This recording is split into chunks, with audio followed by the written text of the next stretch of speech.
Mrs. Kennedy arrives at the shipyard in Groton, Connecticut to christen the newest nuclear submarine to join the U.S. Navy. The sub is to be named for the Marquis de Lafayette, the first ballistic missile underseas craft that has not been named for an American-born patriot. The 7,000-ton vessel is the heaviest of its type ever built and will be armed with Polaris missiles which have a range of 2,500 miles. Using both English and French, the First Lady christens the sub for the French patriot who lent such great aid to the American Revolution.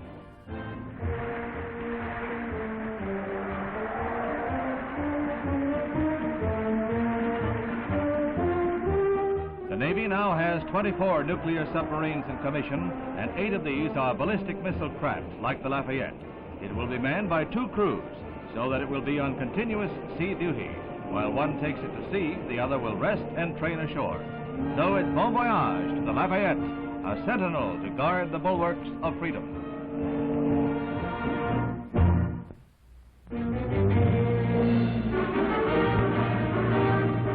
President Kennedy leaves the White House for a flight to Atlantic City to address the Auto Workers Convention, and he makes the trip aboard a brand new jet-propelled helicopter.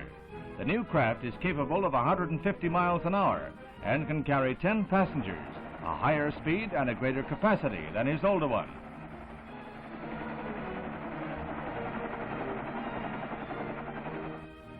In Atlantic City, he is roundly applauded by delegates to the United Automobile Workers Convention as he is introduced by Walter Reuther.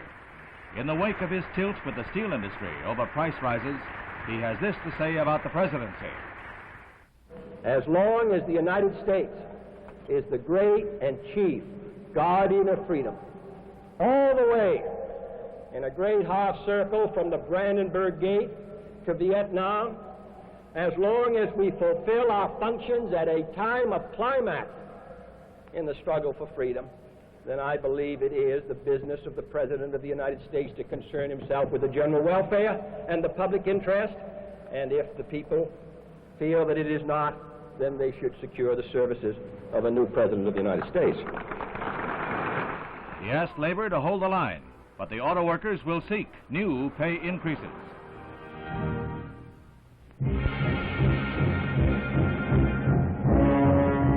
After nearly a year's delay posed by its liquid hydrogen fuel, the mighty Centaur is on its pad at Cape Canaveral for a maiden flight. It is to be boosted into space by an Atlas for a 15-minute flight, a flight scheduled to study the performance of the temperamental hydrogen fuel.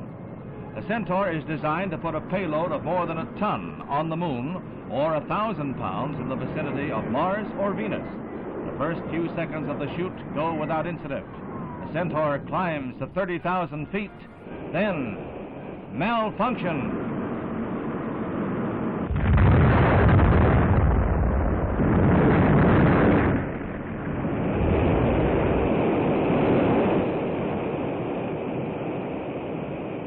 The immediate cause of the explosion is not known, but if it happened in the Atlas booster, it means a probable delay for the next U.S. orbital flight by astronaut Malcolm Carpenter. Long-lens cameras capture pieces of the wrecked missile falling into the sea, falling like a wounded bird. However, in the race for space, scientists find progress in every failure.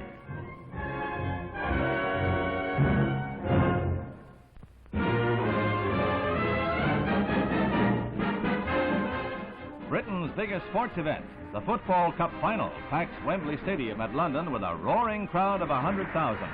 The match gets the seal of royalty with the arrival of Queen Elizabeth. It's Tottenham Hotspur, last year's winner, versus Burnley, and Tottenham in the white shirts kicks off. The game is only 3 minutes old when Jimmy Greaves gets the ball, loses control momentarily, regains it, and boots a goal for the Spurs.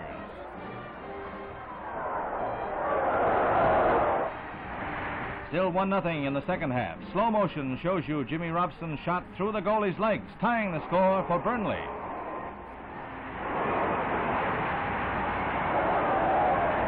Cheers hardly die down when the Spurs attack again. John White crosses the ball to Smith, and Tottenham regains the lead.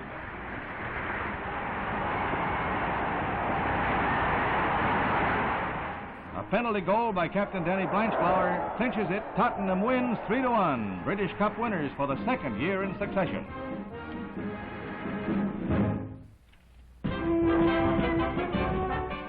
annual Lake Wampatuck Regatta at Hanson, Massachusetts.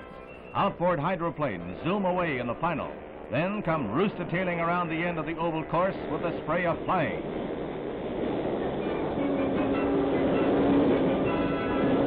The drivers bend to their water bugs like jockeys in the Kentucky Derby, intent only on getting home first. Smooth sailing on the straightaways, but they run into jams on the turns. One of the boats flips, and another rams into it. The motors are 40 horsepower, and they travel over 60 miles an hour. Seems like a lot more in the water, especially when they crack up.